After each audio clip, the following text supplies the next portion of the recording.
අයිබෝවන් හැමෝටම මේ දවස් ටිකේ ලංකාවේ දිගටම වහිනවා. ඉතින් මං හිතුවා අද වගේ දවසක බැඳපු මාළු කරි එකක් හදමු කියලා. ඕගොල්ලන් දන්නවා හැමතිස්සෙම පොඩි අයට මොනවා හරි ස්නැක් එකක් අතුරු පසක් ඕනේ කියලා. ඒකට මම මේ බ්‍රවුනි කේක් එක හැදුවා. ඉතින් දැන් බලමු කොහොමද මේ ස්පයිසි ෆ්‍රයිඩ් ෆිෂ් කරි එක හදන්නේ කියලා.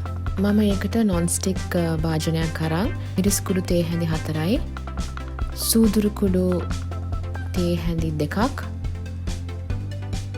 වියලි මිරිස් කරල් එකමාරක් 2ක් වගේ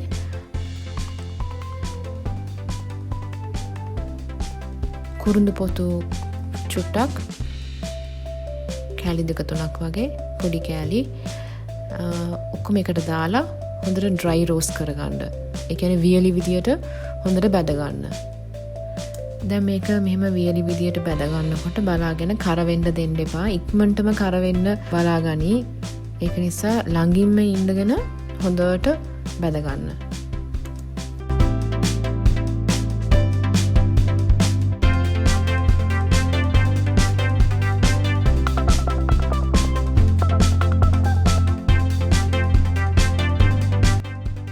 නෙක්ස්ට් මං කරන්නේ මාළු ටික හොඳට හොද ගන්න එක. මම මේ රෙසිපි එකට පාවිච්චි කරේ ලින්න කියන මාළු වර්ගය. මාළු එක මං හොදනකොට හොඳට කහ කුඩු සහ ලුණු හොඳට එකතු කර ගන්නවා. මං කැමතියි කහ කුඩුයි ලුණුයි එකතු කරලා පස්සේ පොඩ්ඩක් අර මාළු එක වතුරේ පෙඟෙන්න අරින්න මිනිත්තු 20ක් විතර වගේ. ඊපස්සේ මාළු එක හොඳට හොදගෙන අයින් කරලා තියාගත්තා.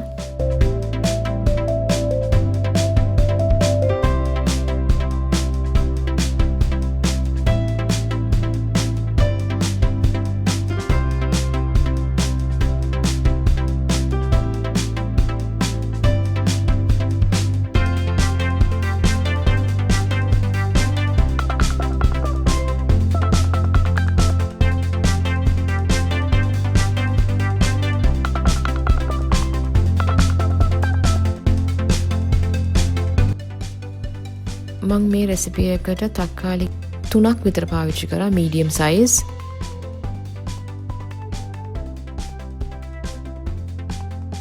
ඊට පස්සේ ඒ කපපු තක්කාලි ටික ග්‍රයින්ඩර් එකේ දාලා හොඳට පේස්ට් එකක් වෙනකන් වගේ ග්‍රයින්ඩ් කරගන්න.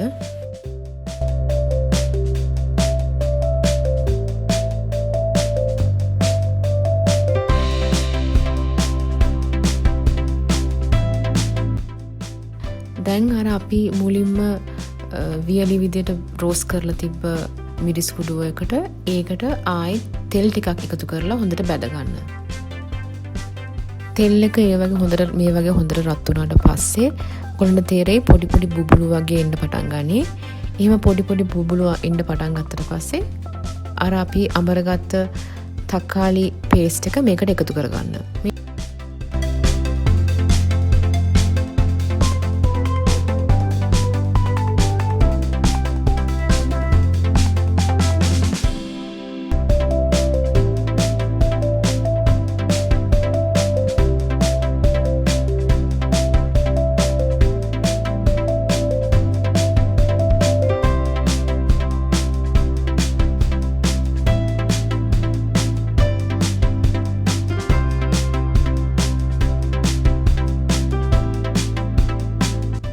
තක්කාලි පේස්ට් එක හොඳට තැම්බීගෙන එනකොට ලුණු කැමති ප්‍රමාණයක් එකතු කරගන්න. නෙක්ස්ට් මං කරන්න යන්නේ මේකට පොල් කිරි එකතු කරගන්න. මම ඒකට යූස් කරන්නේ පිටිකල පොල් කිරි. ඒකේ මේසේ හඳි 3ක් විතර දාගෙන හොඳට මිශ්‍ර කරගන්න.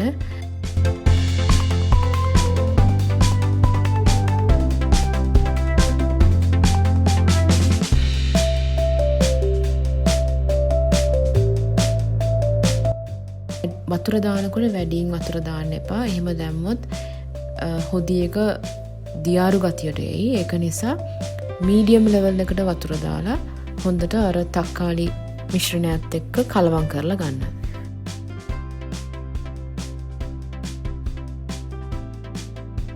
දැන් මේ හොදි එක හොඳට තැම්බෙනකන් මම මුලින්ම හදාගත්ත මාළු ටික දැන් බැද ගන්නවා තෙල් වලින්.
මෙහෙම හොදියක හොඳට තැම්බීගෙන එනකොට අර බැදපු මාළු ටික එකතු කරගන්න. වතුර ටිකක් එකතු කරගන්න පුළුවන්. මාළු ටික එකතු කරාට පස්සේ වැඩි වෙලාවක් ලිපේ තියන්න ඕනේ නැහැ. මිනිත්තු 5ක් නැත්නම් 7ක් වගේ තියලා ලිප ඔෆ් කරගන්න. බැදපු මාළු කරිය එක ලෑස්ති.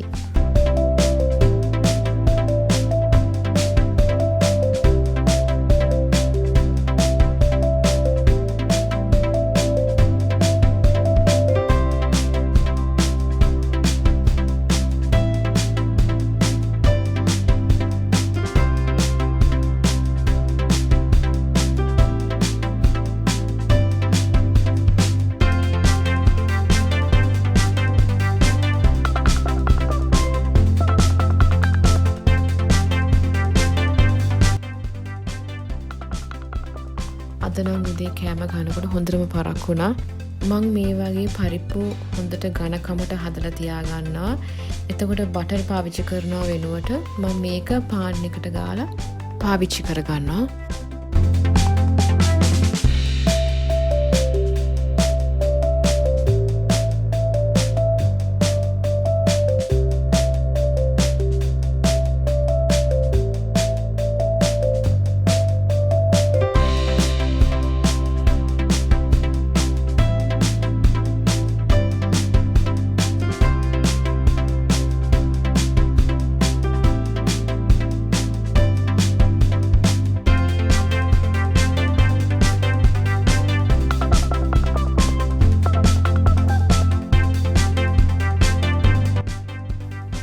ඊළඟට මං හදාගන්නේ මුකුණන්න මැල්ලුම් එක.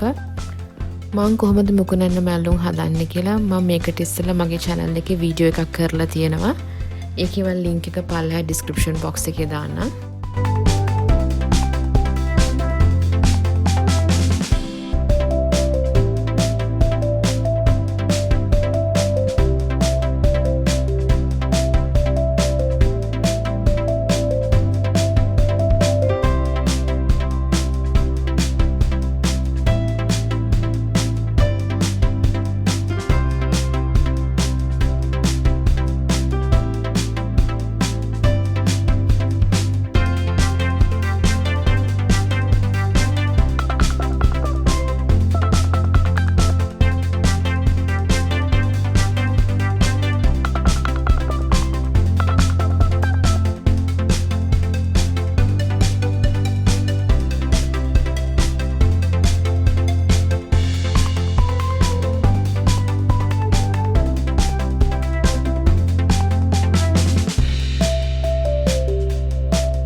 නෙක්ස්ට් මම හදන්න යන්නේ බ්‍රවුනි කේක් එකක්.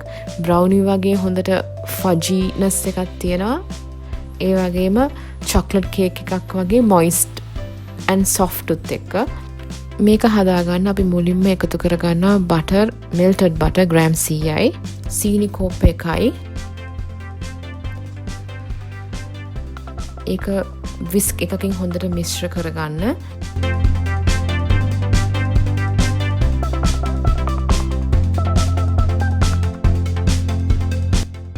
බිත්තර එකක්. ඒකට පස්සේ ඒකට ඇඩ් කරගන්න වැනිලා එසෙන්ස් තේ හැඳි 2ක් වගේ.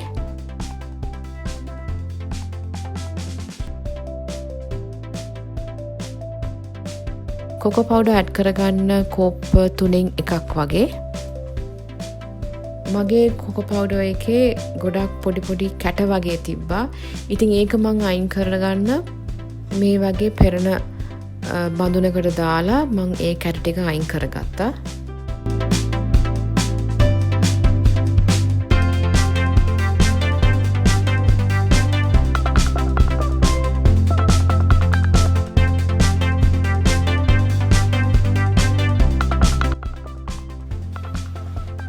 ඊට පස්සේ කොකෝ පවුඩර් එක ඇඩ් කරගන්න අනිත් අර බිත්තර මිශ්‍රණයත් එක්ක. දැන් මේකට ඕන වෙනවා පාන් පිටි කෝප්ප භාගයක් වගේ. දැන් මේ බ්‍රවුනි කේක් රෙසිපි එකට අපි බේකින් පවුඩර් හෝ බේකින් සෝඩා මොකුත්ම ඇඩ් කරන්නේ නැහැ. පිටි එක ඇඩ් කරාට පස්සේ වැඩිය මික්ස් කරන්න යන්න එපා. ලයිට් එකට බැටර් එක මික්ස් කරන්න. ඒ බැටර් එකේ එහෙම මෙහෙන් කැට වගේ තිබ්බනම් ඒක ඉග්නෝර් කරන්න, බය වෙන්න එපා. සම්පූර්ණයෙන්ම තනිකර ස්මූත් බැටර් එකක් අපි බලාපොරොත්තු වෙන්නේ නැහැ.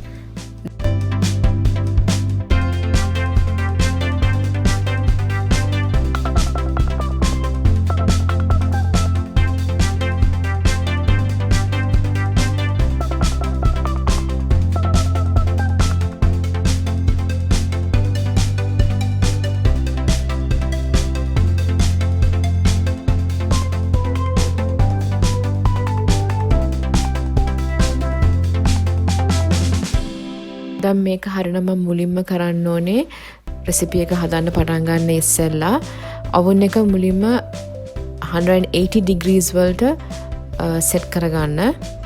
ඊට පස්සේ foil නැත්තම් parchment paper එකක් අරන් ඒක ඕගොල්ලන්ගේ baking pan එක වටේ හොඳට දාගෙන ඒකට butter හොඳට සම්පූර්ණයෙන්ම තවරා ගන්න.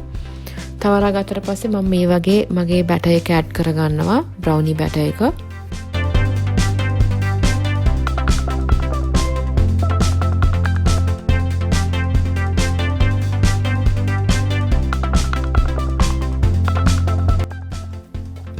ඇඩ් කරාට පස්සේ මිනිත්තු 15ක් සහ 20ක් අතර බ්‍රවුනි කේක් එක බේක් කරගන්න.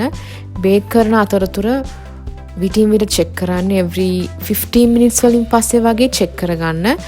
මොනවා හරි නයිෆ් එකක් මැදින් දාලා බලනකොට නයිෆ් එක ක්ලීන් එකට ආවනම් එළියට, එතකොට ඒ කියන්නේ ඔයාගේ කේක් එක රෙඩි.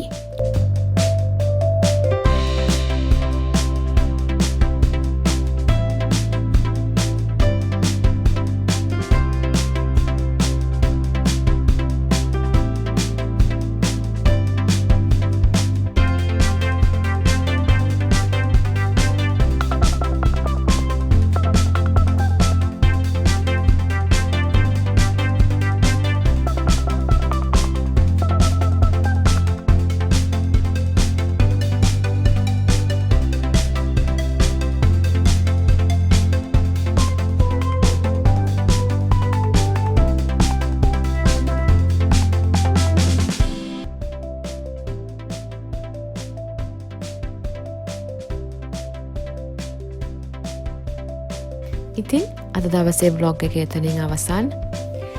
මේ වීඩියෝ එක like කරන්න. තවත් මේ වගේ වීඩියෝස් බලන්න කැමති නම් please මගේ channel එකට subscribe කරන්න. තවත් වීඩියෝස් සමග යලිත් ඔයගලන්ව හමු වෙනතුරු take care and ආයුබෝවන් from Sri Lanka.